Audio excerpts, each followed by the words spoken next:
তোষামোদ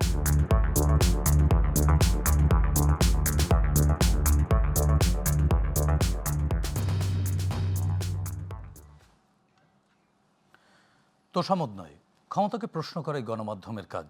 আমরা প্রশ্ন করতে চাই আপনার হয়ে, জানতে চাই আপনি যা জানতে চান। শুরু করছি গ্লোবাল টেলিভিশনের নিয়মিত আয়োজন আর কাবেল প্রশ্নগুলো সহজ। এ অনুষ্ঠানে আমরা চলমান ঘটনার নানান তথ্য বক্তব্য তুলে ধরি, অতিথিদের কাছে জানতে চাই সেসব তথ্য বক্তব্যের প্রতিক্রিয়া বিশ্লেষণ। আপনাদের সঙ্গে আছি আমি সাঈদ খান। আমাদের আজকের আলোচনার বিষয়, বিএনপি কি অতি আত্মবিশ্বাসী হয়ে উঠেছে? এছাড়াও আমরা সমসাময়িক রাজনৈতিক নানান প্রেক্ষাপট নিয়ে আলোচনা করব। আমাদের সাথে এ নিয়ে আলোচনার জন্য স্টুডিওতে উপস্থিত আছেন সাবেক সংসদ সদস্য বিএনপি নেত্রী অ্যাডভোকেট সৈয়দা আসিফা আশরাফি পাপিয়া। আপা, আপনাকে স্বাগত জানাচ্ছি। আপনাকে অসংখ্য ধন্যবাদ। এবং আমাদের সঙ্গে আরও একজন আইনজীবী রয়েছেন, অতিথি রয়েছেন, সুপ্রিম কোর্টের সিনিয়র আইনজীবী ব্যারিস্টার রাসনা ইমাম। রাসনা আপা, আপনাকেও স্বাগত জানাচ্ছি। ধন্যবাদ। পাপিয়া আপা, আপনাকে দিয়ে আলোচনা শুরু করতে চাচ্ছি। আমরা যখন আলোচনা করছি তখন নির্বাচন কমিশনে প্রার্থিতা নিয়ে আপিলের শুনানি চলছে। আমরা দেখেছি অনেকেই প্রার্থিতা ফিরে পেয়েছেন। আবার সামাজিক যোগাযোগ মাধ্যম সহ বিভিন্ন মাধ্যমে নির্বাচন নিয়ে নানান ধরনের পক্ষে বিপক্ষে মতামত তৈরির চেষ্টা করছে। কেউ বলছে নির্বাচনের লেভেল প্লেইং ফিল্ড এখনও তৈরি হয়নি, কেউ সিকিউরিটি থ্রেট মনে করছেন, আবার কেউ কেউ অভিযোগ করছেন নির্বাচন কমিশন এবং সরকার বিশেষ কিছু রাজনৈতিক দলকে বেশি সুবিধা দেওয়ার চেষ্টা করছেন। আবার এই নির্বাচনে পর্যবেক্ষক আসা না আসা নিয়েও এক ধরনের প্রশ্ন রেইজ করেছে এবং প্রধান উপদেষ্টার কার্যালয়ের পক্ষ থেকে বলা হয়েছে, জবাব দেওয়া হয়েছে, যদিও এর আগের 3টি নির্বাচনে কিন্তু ইউরোপিয়ান ইউনিয়ন কোনো পর্যবেক্ষক পাঠায়নি। এসব বিষয় নিয়ে আলোচনা শুনবো। আপনার কাছ থেকে শুরু করতে চাই রাজনৈতিক চলমান প্রেক্ষাপটে বিএনপি আসলেই কি অনেক বেশি আত্মবিশ্বাসী হয়ে উঠেছে? আসলে বিএনপি আত্মবিশ্বাসী হয়ে উঠেছে কিনা, কি অন্য কেউ দল আত্মবিশ্বাসী হয়ে উঠেছে কিনা, খুব আপেক্ষিক প্রশ্ন। এটা আপেক্ষিক প্রশ্ন এই কারণে আমি বলবো যে মানুষের আত্মবিশ্বাস এমন একটা জিনিস, একটা ভোট যে পাবে সে জানে আমি একটা ভোট পাবো, তারপরও সে কিন্তু আত্মবিশ্বাসীর জন্যই কিন্তু ভোটে দাঁড়ায়।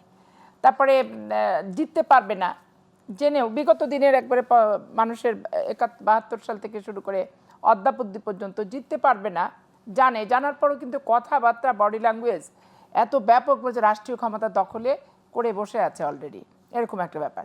এখন এইখানে বিএনপির প্রশ্ন যেহেতু আপনি তুললেন, বিএনপি আত্মবিশ্বাসী হওয়ারও কোনো সুযোগ নাই, আর আত্মবিশ্বাসী হয়ে ওঠেনি। হওয়ার সুযোগ নাই কেন আপনি বলছেন?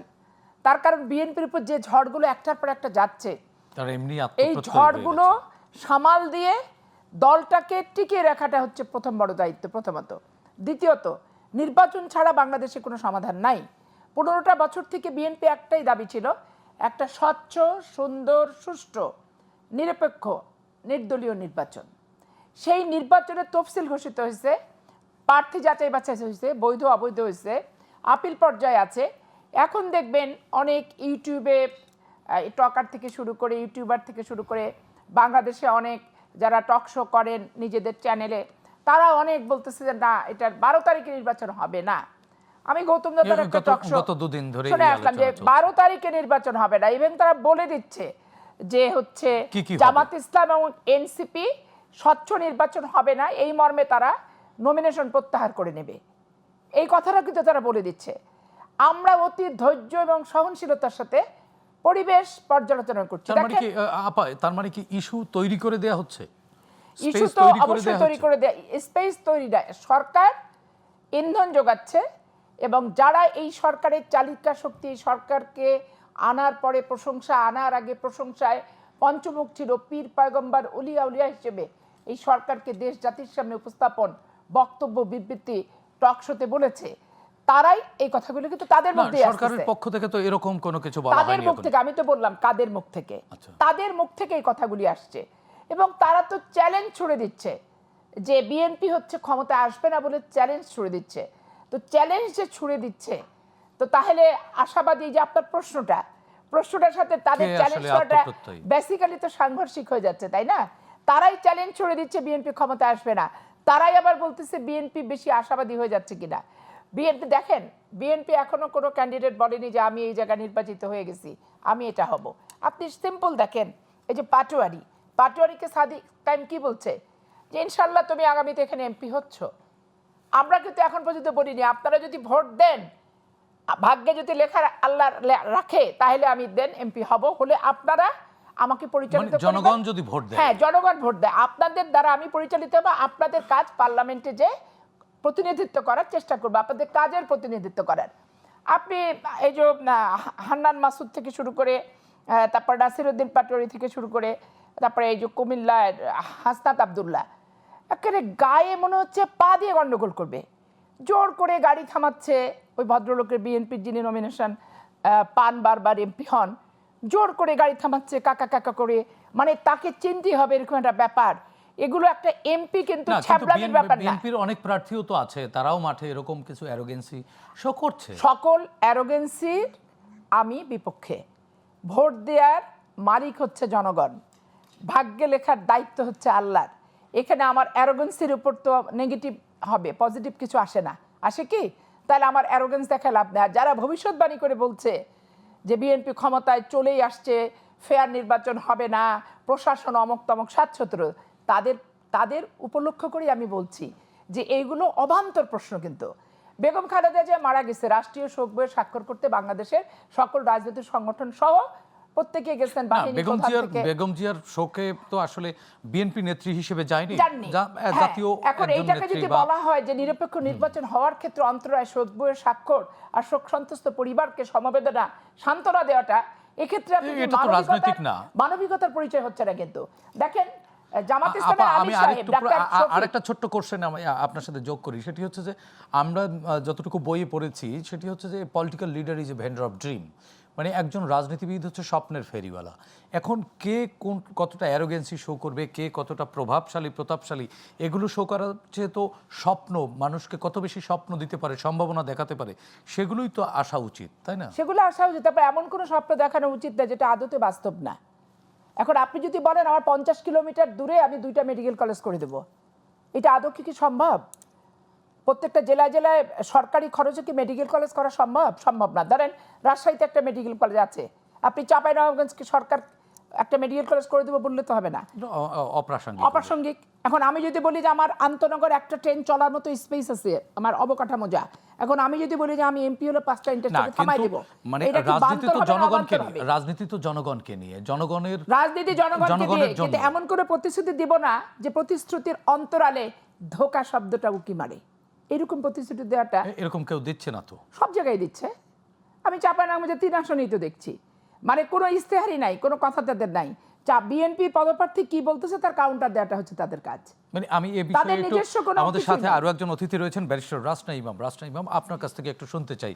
আপা বললেন যে ধোঁকা, প্রতিশ্রুতি দিচ্ছে, তবে সেটা ধোঁকাবাজি করছে। আসলে কি তাই?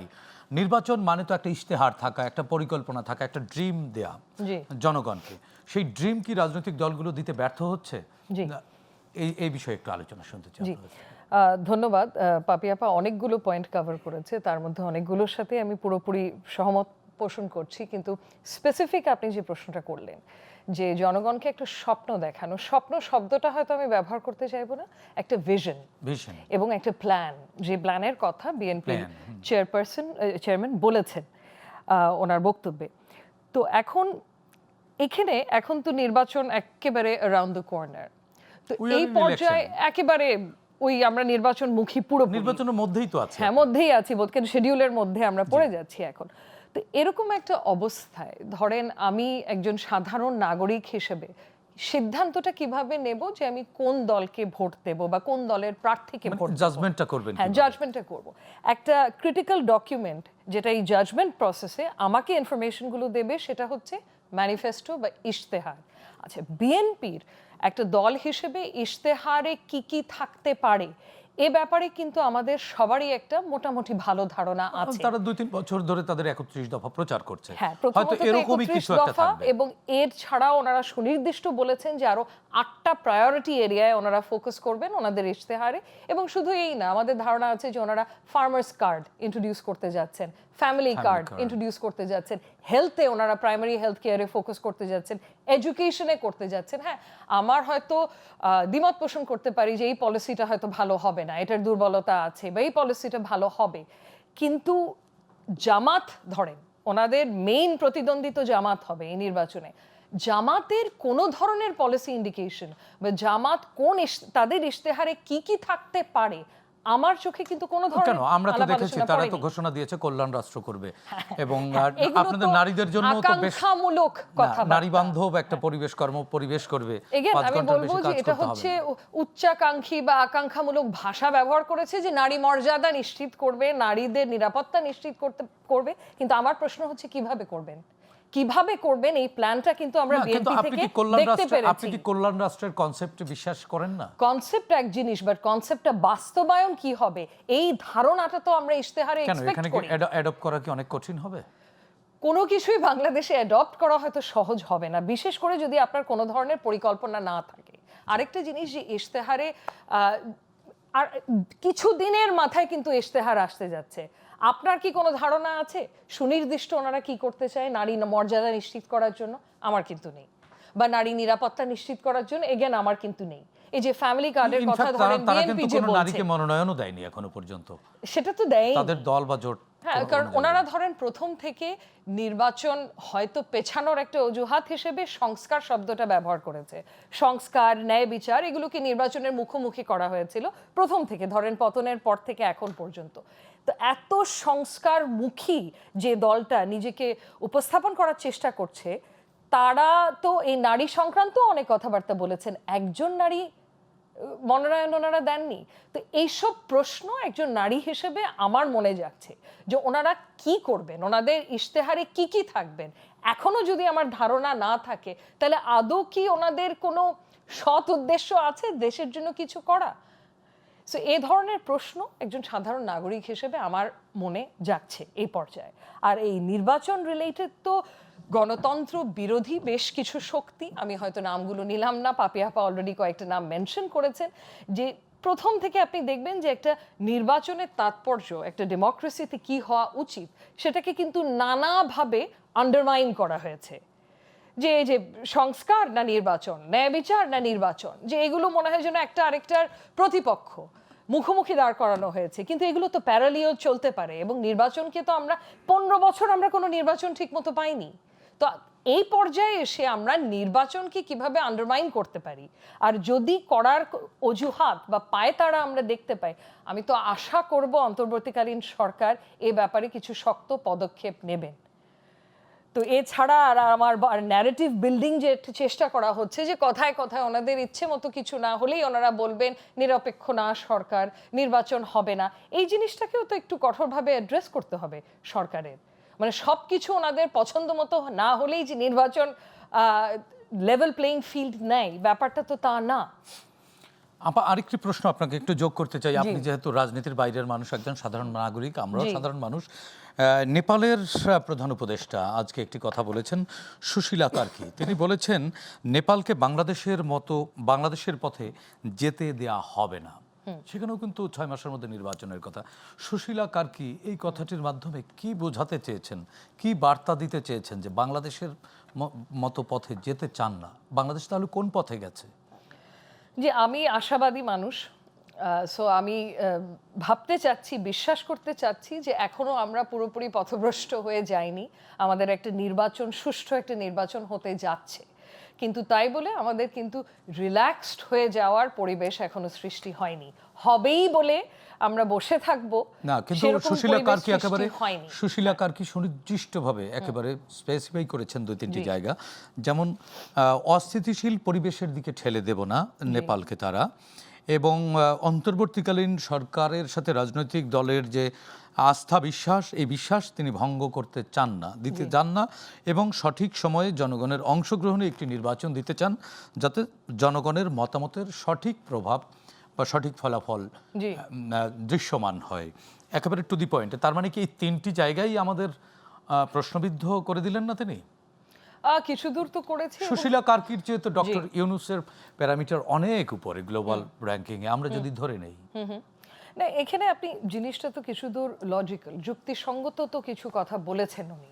যেরকম নির্বাচনটা যদি আরো আগে হতো তাহলে কিন্তু আইন শৃঙ্খলার পরিস্থিতিটা আরো আগে নিয়ন্ত্রণে নেওয়া হতো।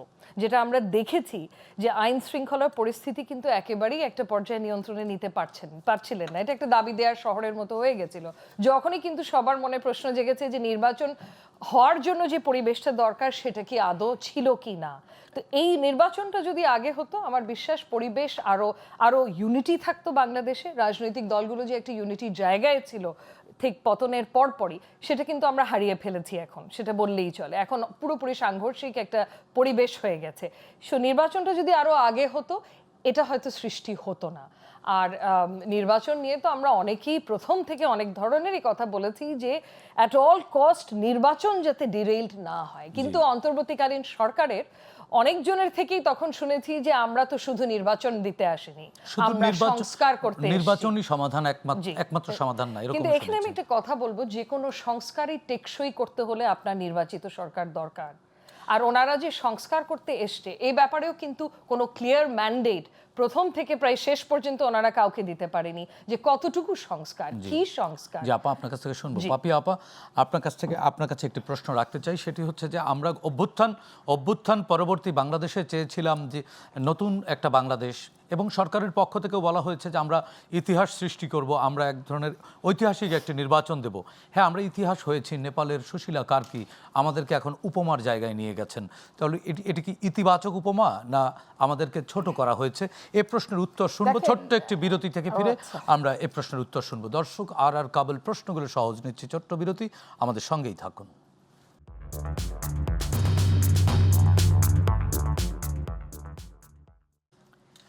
দর্শক, বিরতির পর আবারও স্বাগত জানাচ্ছি। আর কাবুল প্রশ্নগুলো সহজ, আমাদের সঙ্গে আলোচনার জন্য যুক্ত আছেন স্টুডিওতে অ্যাডভোকেট সৈয়দা আসিফা আশরাফি পাপিয়া, আছেন সুপ্রিম কোর্টের সিনিয়র আইনজীবী ব্যারিস্টার রাসনা ইমাম। বিরতির আগে রাসনা ইমাম আপা আপনার কাছ থেকে কথা শুনছিলাম।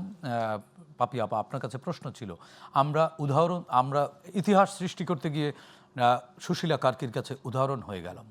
দেখেন 72-74 বাবার কাছে যে গল্প শুনেছিলাম স্বাধীনতা উত্তর বাংলাদেশের, ঠিক এই জুলাই আগস্টের অভ্যুত্থানের পর ওই 72-75-এর যে সামাজিক অবক্ষয় এবং রাজনীতিতে কেউ কারো নিয়ন্ত্রণহীন যে অবস্থা, মানে ঘোড়া দৌড়ের মতো যে পরিস্থিতিটা ছিল, এবং আইন শৃঙ্খলা পরিস্থিতি মারাত্মক যে অবনতির জায়গায় ছিল, সেই পরিস্থিতি আমি আমার অবলোকন করছি। ওই ইতিহাসের সাথে মিলায় বর্তমান। আপনি যদি বলেন কেমন, দেখেন এই দেশে 90% মুসলমানদের দেশ এটা, কিন্তু আমরা সবাই যেভাবে সহাবস্থান করে থাকি, পৃথিবীর ইতিহাসে এটা বিরল ঘটনা। কিন্তু এখন এইখানে হিন্দু সম্প্রদায়ের ধর্ম নিয়ে ছিনিমিনি খেলা হচ্ছে, মুসলমানদের ইসলাম নিয়ে কিন্তু ছিনিমিনি খেলা হচ্ছে, এবং একটা উগ্রবাদ ব্যাপকভাবে লক্ষ্য করা যাচ্ছে। এখন কিভাবে ছিনিমিনি খেলছে, যখন যদি বলা হয় যে বিড়িতে সুকটান দেওয়া হচ্ছে পুণ্যের বিষয়, জান্নাতুল ফেরদৌস দানের একটা উপমা, এখন বিড়িতে সুকটান। এর আগে বললো কি যে জামাত শিবিরের কোনো ছেলে হচ্ছে নেশা করে না, এখন বিড়িতে সুকটানের জায়গায় কিন্তু তারা চলে আসলো। না, এটা তো নাগরিকদের উদ্দেশ্যে বলেছেন, যারা ধূমপাই তাদেরকে। না, নাগরিকদের উদ্দেশ্য না। আপনার নাগরিকের ধূমপান আপনি বন্ধ করতে হবে, এটা আইন আছে, সচেতন করা যাবে, মোটিভেশন করা যাবে।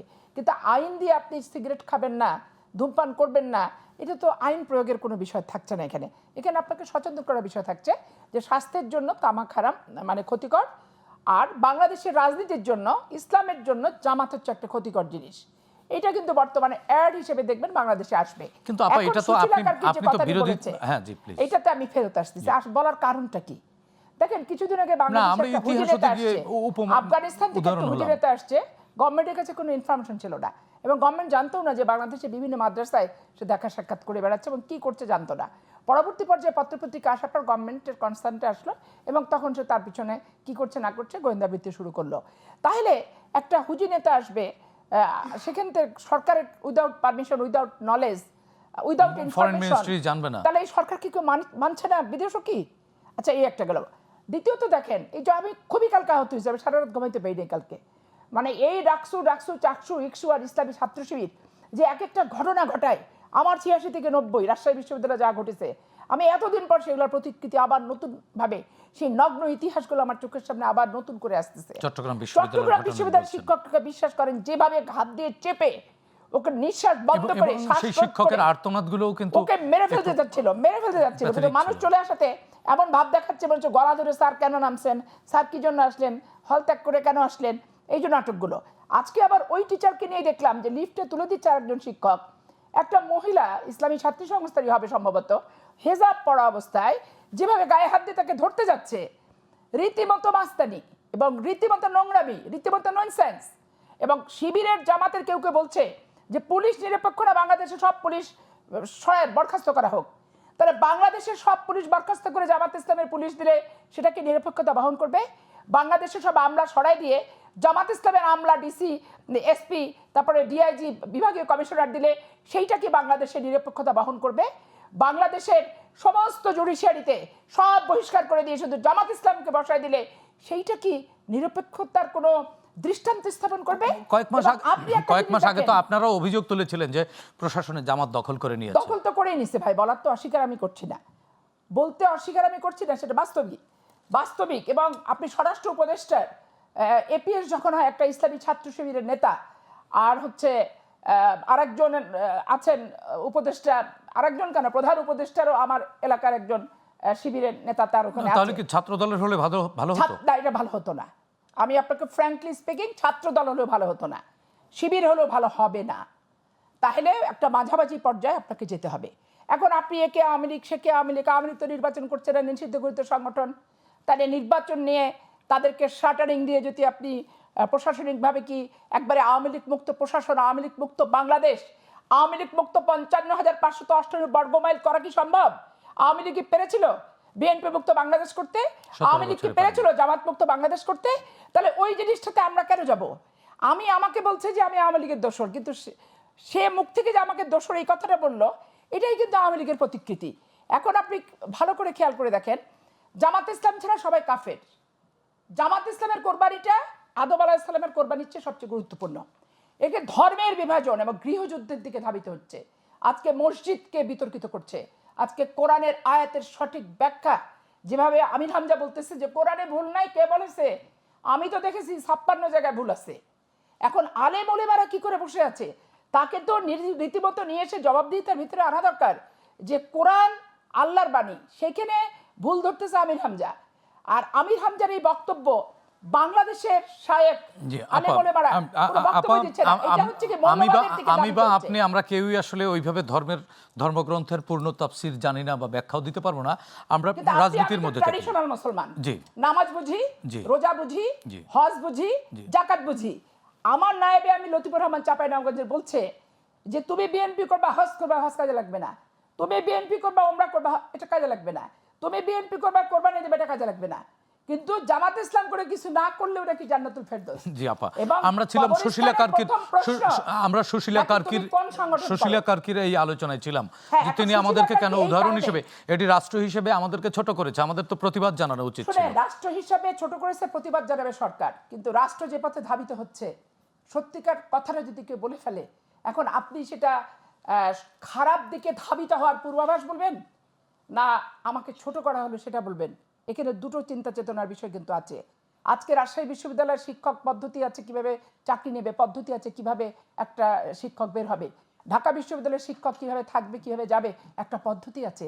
ছাত্র শিক্ষকের চাকরি দেবে না শিক্ষকরা ছাত্রদের ভর্তি করে পদ্ধতির মাধ্যমে? আপা, যখন এই ভোটের মধ্যে গোটা জাতি, সব রাজনৈতিক দলগুলো, তখন এই ধরনের উত্তপ্ত বাক্য বিনিময়কে আমাদেরকে অনিশ্চয়তার দিকে নিয়ে যাবে না তো? অনিশ্চয়তার দিকেই আমরা আছি, নিশ্চয়তার দিকে ফিরতে আমরা বিএনপি চাচ্ছি, কিন্তু জি আপা, এত বেশি অনিশ্চয়তা যে আমরা একা নিশ্চয়তার দিকে যাওয়াটা খুব ডিফিকাল্ট হয়ে যাচ্ছে। আপা, আপনার কাছ থেকে আবারও শুনবো, ব্যারিস্টার রাসনা ইমাম, আপনার কাছ থেকে এই বিষয়ে একটু আলোচনা শুনতে চাই। সেটি হচ্ছে যে রাজনৈতিক দলগুলো পাপিয়া আপারা যেভাবে ধরছে প্রতিপক্ষকে, আবার প্রতিপক্ষ পাপিয়া আপাদেরকে যেভাবে ধরছে, আমরা তো চাচ্ছিলাম একটা সুন্দর বাংলাদেশ, সম্প্রীতির বাংলাদেশ, সবাই মিলে এখানে সুখে শান্তিতে থাকবো এবং বিরোধিতা থাকবে, ভিন্ন মত থাকবে, কিন্তু সেটা শত্রুতায় রূপ না নেবে।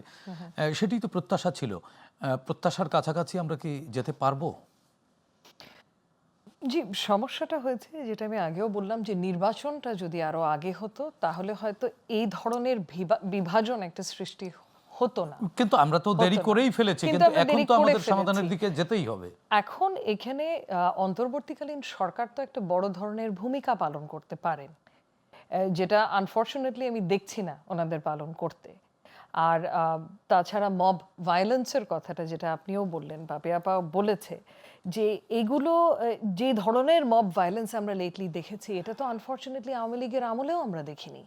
মানে ডেইলি স্টার, প্রথম আলো জ্বালিয়ে দিয়েছে, হিন্দু একজনকে গাছ থেকে ঝুলিয়ে তারপর পুড়িয়ে ফেলেছে, মেরে ফেলেছে। মানে এই ধরনের মব ভায়োলেন্স, মানে আমি আপনাকে 1 বছর আগেরই কথা বলি, 2024-এ যখন ভারত থেকে একটা ডিসইনফরমেশন ক্যাম্পেইন শুরু করলো যে বাংলাদেশে সংখ্যা লঘুদের উপরে আক্রমণ হচ্ছে ঢালাওভাবে, যেটা পুরোপুরি মিথ্যে ছিল এবং ভিত্তিহীন ছিল। এই ব্যাপারে কিন্তু আমরা সবাই তখন ভূমিকা রেখেছি, ডিবাঙ্ক করতে পেরেছি, ফ্যাক্ট চেকিং অর্গানাইজেশনস গুলো ডিবাঙ্ক করেছে জিনিসটা। কিন্তু ফাস্ট ফরওয়ার্ড 1 বছর এখন কিন্তু আমি কি বলবো, আমার কিন্তু ওই এখন তো ডিবাঙ্ক করা ডিফিকাল্ট হয়ে যাবে। এটা তো সবার সামনে জিনিসটা হচ্ছে, আর তখন হয়নি কিন্তু এখন হচ্ছে। তো এখন তো আইন শৃঙ্খলার পরিস্থিতিটা আর একটু নিয়ন্ত্রণে আসার কথা ছিল। এখন তো আমরা নির্বাচনের কাছাকাছি, এখনো যদি এই ধরনের জিনিস হতে দেয়া হয়, আমার মনে হয় না এটা হচ্ছে আর ওনারা নিয়ন্ত্রণ করতে পারছে না। মানে এখন রীতিমতো আমার সন্দেহ হচ্ছে যে এসব হয়তো সরকারের মধ্যে কোনো শক্তি বা সম্পৃক্ততা আছে, কোনো শক্তি হতে দিচ্ছে এই ধরনের জিনিস। তাদের লাভ কি? তাদের লাভ হচ্ছে নির্বাচন যাতে না হয়। ডেমোক্রেসি বিরোধী যে ফোর্সেস আছে, সেই ডেমোক্রেসি বিরোধী ফোর্সেসের সাথে যদি সরকারের কিছু লোকজনেরও সম্পৃক্ততা থাকে, তাহলে নির্বাচন পিছিয়ে যাবে। আবার ডেমোক্রেসির বিপক্ষের লোক তো ফ্যাসিস্ট শেখ হাসিনার আওয়ামী লীগ, আমরা তো তাদেরকে সবাই মিলে তাড়িয়ে দিয়েছি। তাহলে এখন আবার কোন পক্ষ এখানে? আমরা হয়তো ফ্যাসিজমকে তাড়াতে পারিনি, হয়তো ফ্যাসিস্টকে তাড়িয়ে দিয়েছি। তার মানে আমরা এখন কি একটা লেট ফ্যাসিজমে আছি? Fascism without a fascist? আমি আশা করি না, কিন্তু সেই ধরনের আশঙ্কা আমার হচ্ছে এখন, সেই ধরনের আশঙ্কা হচ্ছে। এবং কোনো মতেই মানে আমাদের সবাইকে কিন্তু এখন রুখে দাঁড়াতে হবে। কোনো মতেই নির্বাচনকে কোনোভাবে পেছানো যাবে না। কিন্তু নির্বাচনকে যদি পেছায়, কনসিকুয়েন্সটা কি? আমরা রুখে দাঁড়াতে পারছি না কেন আপা? এখানে আমাদের সরকারের একটা বলিষ্ঠ ভূমিকা। আমার ধারণা সরকারে তো সবার সম্পৃক্ততা নেই এসব জিনিসের মধ্যে। তারা যদি তাদের দায়িত্বটা একটু সঠিকভাবে পালন করেন, তাহলে কিন্তু কিছু দূর হলেও এটা কন্ট্রোল করতে পারবো আমরা। আর আমরা তো আছি, আমরা তো সব জায়গায় এটা নিয়ে কথাবার্তা বলছি, আমাদের যা বলার বলে যাচ্ছি, পাপিয়া আপারা বলে যাচ্ছে, ওনারা তো রাজপথে লড়ে এসেছেন এবং লড়ে যাচ্ছে, এবং আমি আশা করছি যে আমরা নির্বাচন একটা দেখতে পারবো। আমার সবচেয়ে বড় আশঙ্কা হচ্ছে, মানে আমরা আশা করছি কেন এখনো? আপা আপনি আশা করছেন কেন, বিশ্বাস করতে পারছেন না কেন? কারণ পায়তারা তো হয়েই যাচ্ছে। এই মব ভায়োলেন্সটা তো খুব বেশি দিন আগের কথা না, এটা তো আর প্রতিদিনই তো শুনতে পাচ্ছি, গুলি করে হত্যা, গুলি করে একে মারা হচ্ছে। আপনি কি কথা বলতে ভয় পাচ্ছেন? আপনি কি নির্ভয়ে কথা বলতে পারছেন না? পুরোপুরি যে নির্ভয়ে কথা বলতে পারছি তা না, কথাটা সত্যি না, কিন্তু কিছু দূর হলেও চেষ্টা করছি। কারণ এখন যদি নির্ভয়ে কথা না বলতে পারি, তাহলে হয়তো আমরা সবকিছু হারিয়ে ফেলবো। বাধা আছে, কিছু বাধা তো আছে, সেন্সর করতে হচ্ছে। সেন্সর আমি চেষ্টা করি না করার, কিন্তু সেন্সর করার একটা প্রেশার তো থাকে অনেক দিক থেকে, আপনি তো বুঝতেই পারছেন জিনিসগুলো। কিন্তু এগেন সেই কথা ভেবে যদি আমরা কাজ করি, তাহলে তো সবার চুপ করে বসে থাকতে হবে। আপনিও আপনার কাজ করতে পারবেন না, আমিও আমার কাজ করতে পারবো না। সো বেশি দূর মানে প্লাস অনলাইন হ্যারাসমেন্টের কথা তো আমি বাদই দিলাম, ওটা তো সবারই। অনলাইন আইসিটি অ্যাক্ট আছে, আইসিটি অ্যাক্ট শুধু অপরাধীদেরকে ধরা না, সাধারণ মানুষকে তো প্রোটেকশনের দায়িত্ব এই আইনের মধ্যে আছে। আপনি একজন আইনজীবী, আইনজ্ঞ, তো আমরা প্রোটেকশন কেন পাই না? আমাদের তো নিরাপত্তা দেওয়ার কথা অনলাইনে, যাতে আমরা হ্যারাসড না হই, সেই নিরাপত্তা নিশ্চিত করা দরকার। সেই ক্ষেত্রে ব্যর্থ হচ্ছে কেন? জি, আইসিটি সংক্রান্ত বেশ কয়েকটা অধ্যাদেশ কিন্তু জারি করা হয়েছে কয়েক মাস আগেই। এগুলো পুরোপুরি খতিয়ে দেখার সুযোগ আমার হয়নি। আমি যতদূর শুনতে পেরেছি যে আগের যে আইনি অবকাঠামোটা ছিল তার থেকে আরো বলিষ্ঠ এটা।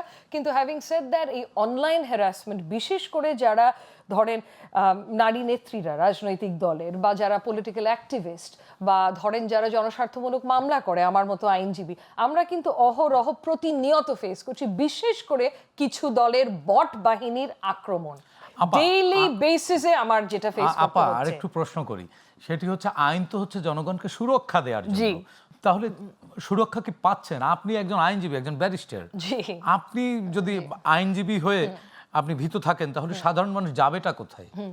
আইনজীবী হয়ে ভীতু যে থাকছি তা না, কারণ আক্রমণ মানে তো কিছুটা হয়ে যাচ্ছে। কিছুটা আত্মসম্মান নিয়ে ভয় থাকতে হয়। সেই ধরনের চামড়া অনেক আগেই মোটা হয়ে গেছে। আত্মসম্মানের ভয়টা হয়তো চলে গেছে, কারণ আমার আত্মসম্মান তো বটবাহিনীর হাতে না যে তারা কিছু বললেই আমার সম্মান চলে যাবে। কিন্তু আইন যেটা আছে, আইনের প্রয়োগটা কিন্তু এখনো হচ্ছে না। এটা খুব সহজ বিষয়ও না। সাইবার হ্যারাসমেন্টটা কন্টেইন করা খুব সহজ বিষয় না তাহলে আইন কোনো করলাম রাষ্ট্রের কেন জন্য। আমরা? কিন্তু আইন শৃঙ্খলাটা নিয়ন্ত্রণ করা এই অন্তর্বর্তীকালীন সরকারের প্রথম দায়িত্ব হওয়ার কথা ছিল, যেটা ওনারা করতে পুরোপুরি ব্যর্থ জি হয়েছে। আপা, আপনার কাছ থেকে শুনবো আবারও বিরতির পরে। আমরা ছোট্ট একটি বিরতি থেকে ফিরে শুনবো কেন সরকার পারলো না আইন শৃঙ্খলা পরিস্থিতি নিয়ন্ত্রণ করতে। পাপি আপা, বিরতির পর আপনার কাছ থেকে শুনবো। দর্শক, আর কাবুল প্রশ্নগুলো সহজ নিচ্ছে আরও একটি ছোট্ট বিরতি, আমাদের সঙ্গেই থাকুন।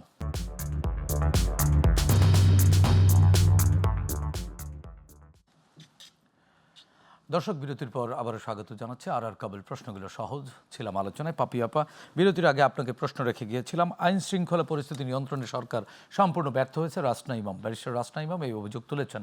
আমার কাছে মনে হয় না এই অভিযোগটি সম্পূর্ণ সত্য। এই অভিযোগটা যথার্থই সত্য। তার আমি আপনাকে প্রমাণ তারা দিয়ে তো আন্তপ্রাণ তারা চেষ্টা করছে, কিন্তু প্রমাণ দিয়ে যদি আপনারা জানতে চান, আমি প্রমাণ দিচ্ছি। রাজশাহীতে বিপুল অস্ত্র সহ জামাতের শ্রমিক নেতা গ্রেপ্তার, অস্ত্রের ছবি সহ আপগ্রেড নিউজ হচ্ছে এটা। ডক্টর আবু তাহের বলেছেন, সন্ত্রাসীদের তো আসলে কোনো রাজনৈতিক দল থাকে না, না উনি জামাতের তারা শ্রমিক ক্ষমতার নেতা, কাছাকাছি থাকে। জামাতের শ্রমিক নেতা আচ্ছা। পোস্ট আছে। আচ্ছা গেল। ডক্টর আবু তাহের বলেছেন টেলিভিশনগুলো এখনো মুসলমান হয়নি।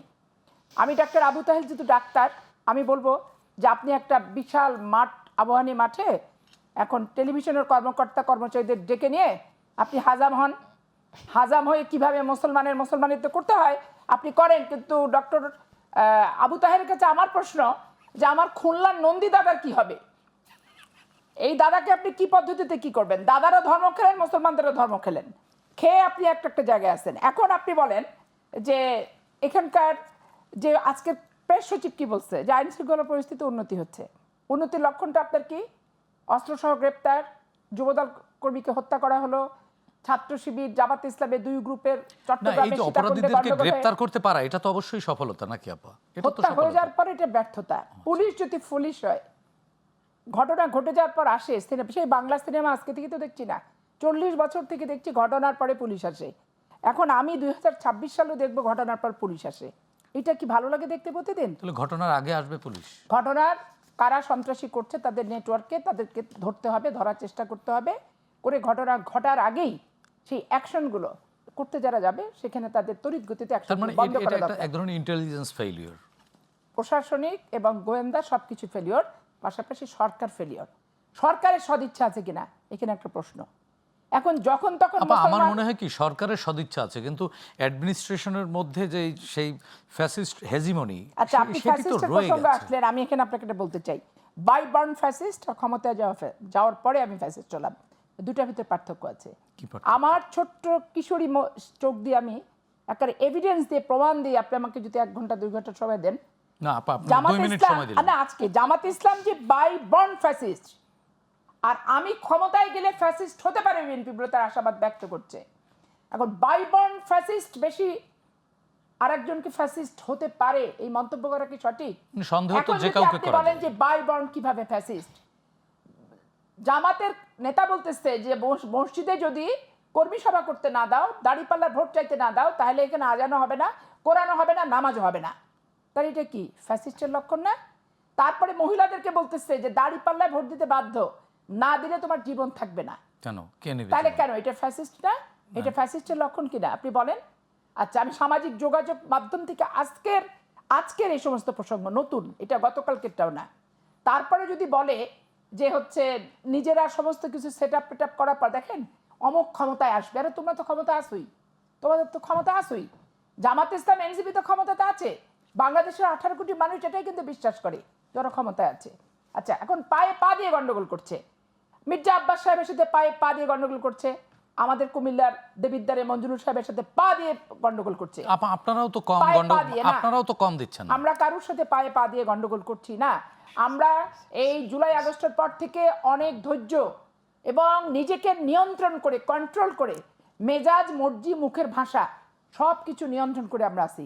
কারণ আমরা যদি বেসামাল হয়ে যাই গৃহদাহ বেঁধে যাবে। জি, এখন আপনারা এখন বেসামাল আপনার হলে ফ্যাসিস্ট জামাত ইসলাম যে পরিমাণ ফ্যাসিস্ট এবং বাই বর্ন তারা ফ্যাসিস্ট, এই ফ্যাসিস্টকে মোকাবেলা করতে বাংলাদেশের লোকদেরকে অচিরেই দেখবেন ঐক্যবদ্ধ হতে হবে। জি, ঐক্যবদ্ধ ছিলাম আমরা জুলাই গণ অভ্যুত্থানে। রাসনা ইমাম, আপনার কাছ থেকে জানতে চাই, আমরা জুলাই গণ অভ্যুত্থানে ঐক্যবদ্ধ ছিলাম, আজকে আপা বললেন অচিরেই আবারও ঐক্যবদ্ধ হতে হবে, এবং সদ্য পদত্যাগী উপদেষ্টা মাহফুজ আলম বলেছেন যে আবারও একটা কিছু করা যায় কিনা, সবাইকে নিয়ে কথা বলেছেন। কি করতে চাচ্ছেন তিনি আবারও? উনি কি করতে চাচ্ছেন তো উনিই বলতে পারবেন। মানে উনি তো একটা ইঙ্গিত তো দিয়েছেন। হ্যাঁ, সেটা হচ্ছে কোন ইঙ্গিতের কথা বলছেন? মানে উনি বলেছেন যে আবারও নতুন করে কিছু করা যায় কিনা, বা আরেকটা পাল্টা অভ্যুত্থানের ইঙ্গিত হয়তো তিনি মানে আবারও একটা ন্যাশনাল কনসেনসাস কমিশন গঠন করা হবে, যেটা আরো 9 মাস সময় নষ্ট করা হবে, যেখানে এই ধরনের কোনো প্রসিডিংস এর কথা উনি বলেছেন। অভ্যুত্থান সফল হয়নি 24টা, যেহেতু আপনাদের সবার আলোচনার ভিত্তিতে একটা জিনিস দাঁড়ায় যে অভ্যুত্থান সফল হয়নি। উনি এই অর্থে বলেছেন যে একটা সফল অভ্যুত্থান করা যায় কিনা। আচ্ছা, কোনো কিছু যদি সফল না হয়ে থাকে তাহলে আমাদের কি করা উচিত, যে কেন সফল হয়নি, সফলতার জন্য চেষ্টা করা উচিত। সেই কারণগুলো আগে আইডেন্টিফাই করতে হবে যে প্রবলেমটা কোথায় ছিল। এবং বড় ধরনের প্রবলেম ছিল যে সময় মতো দ্রুত নির্বাচন দেয়া হয়নি, ল অ্যান্ড অর্ডারকে প্রাধান্য দেয়া হয়নি। সব ঘটনা ঘটে যাওয়ার পরে অপারেশন কি ডেভিল হান্ট 1, আবারও সব ঘটনা ঘটে যাওয়ার পরে অপারেশন ডেভিল হান্ট 2। এখানে এই কথাটা পাপি আপাও বলছিলেন, আর আমি ওনার সাথে সহমত পুরোপুরি এই ব্যাপারে, যে সবকিছু হয়ে যাওয়ার পরে এরকম একটা অপারেশন লঞ্চ করেন আমাদের হোম মিনিস্টার, হোম অ্যাডভাইজার। ওনার পদত্যাগের দাবি তো আমরা প্রথম থেকে শুনে আসছি, কিন্তু কিছু আমরা দেখিনি ওই ব্যাপারে। বাট আমি এখানে যে এই আপনি একটা কথা বলছিলেন যে অন্তর্বর্তীকালীন সরকারের সদিচ্ছের কোনো কমতি নাই, কিন্তু আরো নানা ফ্যাক্টরসের কারণে হয়তো নিয়ন্ত্রণে আনতে পারেনি। এখানে কিন্তু আমি আপনার সাথে একমত পোষণ করব না এই ব্যাপারে।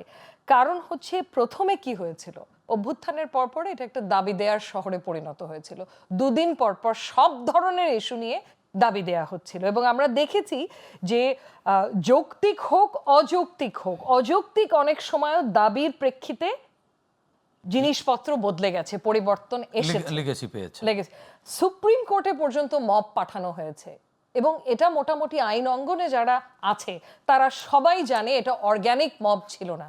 সুপ্রিম কোর্টে মব পাঠিয়ে একটু যোগ করি, গতকালকে মানব জমিন সম্পাদক মতিউর রহমান চৌধুরী তিনিও বলেছেন যে আমরা স্বাধীন, তবে পুরো স্বাধীনতা আমরা পাচ্ছি না, মব আতঙ্কে আমরা ভুগছি। অ্যাবসলিউটলি। এই সুপ্রিম কোর্টের মতো জায়গায় যদি মব পাঠানো হয়, আচ্ছা মব যেতেই পারে, মব ধরেন অর্গানিক ভাবে চলে গেল, কিন্তু মব যে দাবিটা করছে সেই দাবিটা যদি সাথে সাথে মানা হয়, তাহলে কিন্তু এটা মব ভায়োলেন্সের দিকেই দেশটাকে ঠেলে দেয়। আপা, মব তো অর্গানিকই হতে হয়, মব তো প্ল্যান্ড হয় না। মব অর্গানিক তো সবসময় হতে হয় না, মব প্ল্যান্ডও করা যায়, প্ল্যান্ডও হয়। তার মানে সেটা তো মব না, সেটা তো প্ল্যান্ড না। এটা দেখে হয়তো in the guise of a mob, ডিসগাইজটা একটা মবের, কিন্তু বেসিক্যালি এটা প্ল্যান করেই পাঠানো, কারো উদ্দেশ্য, কোনো সংশ্লিষ্ট কোনো গোষ্ঠীর উদ্দেশ্য পূরণ করার জন্য। বাট আমি যে পয়েন্টটা বলতে চাচ্ছিলাম, ধরেন মব এসে দাবি করেছে 12 জন বিচারককে ছুটিতে পাঠাতে হবে বা অপসারণ করতে হবে। আমার প্রশ্নটা তখনও যেটা ছিল যে বিচারকদের অপসারণ করার তো একটা পদ্ধতি আছে। সুপ্রিম জুডিশিয়াল কাউন্সিল কিন্তু তার 1-2 সপ্তাহের মধ্যেই রিঅ্যাক্টিভেটেড হয়েছিল। তো আমরা ততক্ষণ পর্যন্ত অপেক্ষা করতাম, তাদের কাছে একটা অভিযোগ যেত, তারা অভিযোগ ইনকোয়ারি করে দেখে যদি দোষী সাব্যস্ত হয় সেক্ষেত্রে জাজেসদের অপসারণ করত। কিন্তু সেটা না করে মবের দাবিতে করতে বাধ্য হয়েছে, এবং এই মব কিছু দূর হলেও এটা সবাই মোটামুটি জানা যে অর্গানিক ফুললি ছিল না। তো মব যেখানেই গেছে কাজ হয়েছে, এবং তার কারণেই কিন্তু বেশ কিছু দূর আমরা মব ভায়োলেন্সটা এখন দেখতে পারছি, কারণ এটা তো প্রথম থেকে বাতাস দেয়া হচ্ছে। কারা দিচ্ছে বাতাস? এখন এই কথা আর কি বলবো, সরকার তো ডেফিনেটলি কিছু দূর তো সরকারের মধ্যে লোকজন আছে। আমি সরকারের সবাই খারাপ বলছি না, হুঁশিয়ারি দিচ্ছে, কিছু বলেনি, কোনো কড়াই না, মেয়েলি আচরণের মতো করে কথা বলছে। আপা, আপনার কাছ থেকে আবার শুনবো রাসনা ইমাম, ব্যারিস্টার রাসনা ইমাম। আমরা ছোট্ট একটি বিরতি থেকে ফিরে দর্শক আর কাবুল প্রশ্নগুলো সহজ নিচ্ছি, আরও একটি ছোট্ট বিরতি, আমাদের সঙ্গেই থাকুন।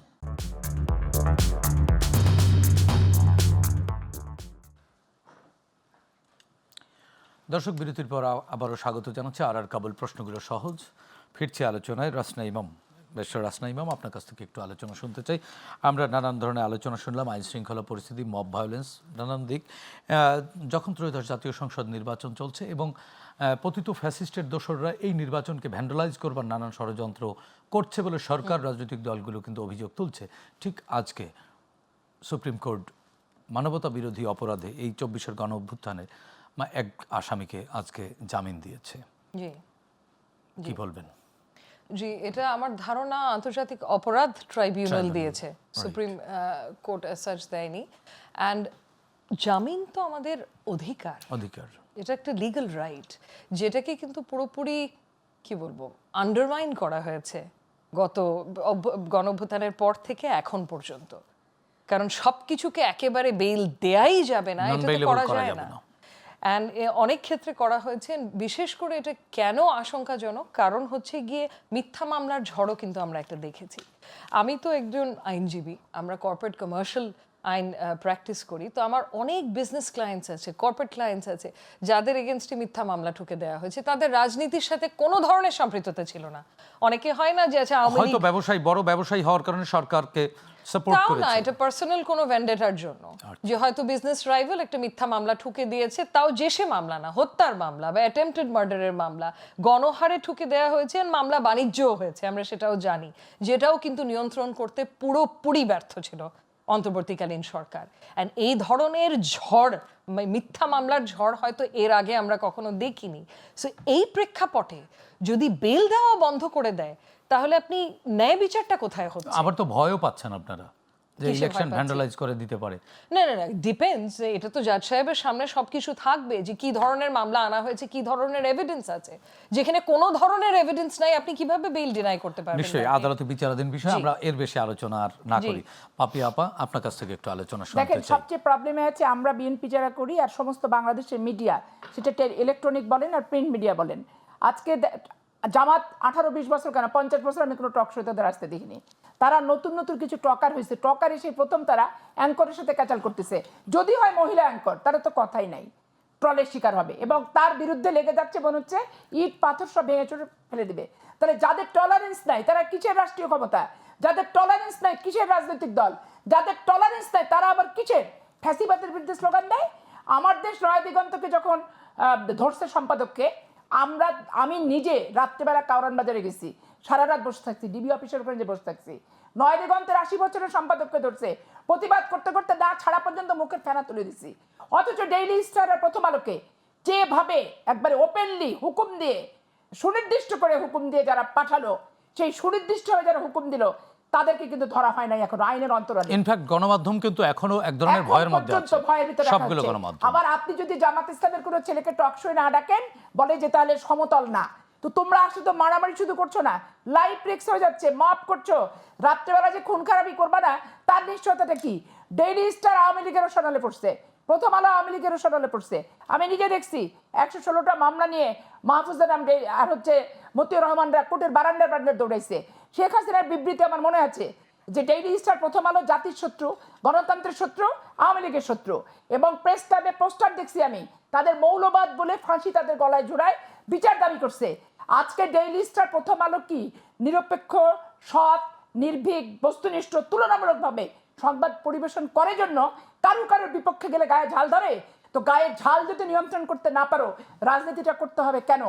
মিডিয়াকে শুধু ক্ষমতা দিয়ে নিয়ন্ত্রণ করা যাবে না, মিডিয়ার বস্তুনিষ্ঠ সংবাদকে অনার করতে হবে। অনার সেটা যদি আমার বিপক্ষেও যায়, সেখানে আমার ব্যবস্থা আছে, আমি প্রতিবাদ করব, আদালতে যাব, প্রয়োজন বোধে মানহানির মামলা করব। কিন্তু মিডিয়ার ইট কাট পাথর ভেঙে আমি জেদকে নিবৃত্ত করব, আমার ফ্যাসিবাদ মনের ভিতরে যে বাইবার্ন ফ্যাসিবাদ, সেটার বহিঃপ্রকাশ ঘটাবো। আর দিনের আলোতে এসে বলবো যে আমি ফ্যাসিবাদের বিপক্ষে। কোথায় ফ্যাসিবাদের দোসররা, কে রাষ্ট্রের ক্ষমতায় যে ফ্যাসিবাদ হয়ে যাবে, এই সমস্ত বক্তব্য একটা দিনমজুর, একটা রিক্সা চালক, একটা ঝালমুড়িওয়ালা বিক্রেতা বিশ্বাস করে না। এবং এগুলো পরিহার করা দরকার। এই সরকার একবারে ওপেন ব্ল্যাঙ্ক চেক দিয়ে জামাত ইসলাম আর এনসিপি কে সমর্থন করছে। এবং এই সমর্থনই দেশের জন্য কাল হচ্ছে, যার কারণে জি আপা, আপনাকে ধন্যবাদ। ওই মন্তব্যগুলো পার্শ্ববর্তী রাষ্ট্রের প্রধানদের কাছ থেকে আসছে। জি আপা, আপনাকে ধন্যবাদ। অ্যাডভোকেট পাপিয়া আপা, ব্যারিস্টার রাসনা ইমাম, আপনাকেও ধন্যবাদ। নিশ্চয়ই অন্তর্বর্তীকালীন সরকার একটি সুষ্ঠু নির্বাচনের পথে এগোচ্ছে এবং নির্বাচন কমিশন যে পথে এগোচ্ছে, নিশ্চয়ই আমাদের একটা সমাধান সূত্র বেরোবে এখান থেকে। দর্শক, আজকের মতো এখানেই শেষ করছি। আর কাবুল প্রশ্নগুলো সহজ অনুষ্ঠানটি পুনঃপ্রচার হবে আগামীকাল সকাল 7টায়। ফিরছি আগামীকাল রাত 9টায় নতুন অতিথিদের সঙ্গে নিয়ে। ততক্ষণ পর্যন্ত ভালো থাকুন, সুস্থ থাকুন, গ্লোবাল টেলিভিশনের সঙ্গেই থাকুন।